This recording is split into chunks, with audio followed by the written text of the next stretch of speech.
Hello good family, নিয়ে আসলাম আজকে আপনাদের জন্য পাবদা মাছের রেসিপি। প্রথমে দিই তেল। এই হলো সে পাবদা মাছ। এখন মাছগুলো একে একে ছেড়ে দিই তেলে।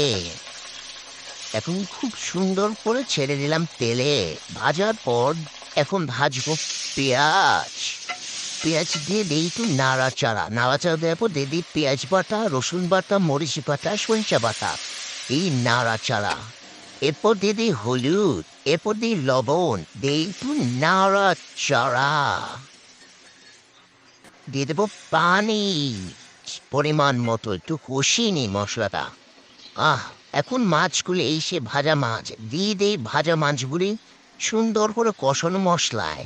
সো গাইস, এই ভিডিওটা যদি ভালো লাগে থাকে অবশ্যই সাবস্ক্রাইব করবেন, শেয়ার করবেন এবং কমেন্ট করতে ভুলবেন না, এবং বেল আইকনটি চিপ দিয়ে যাবেন গাইস।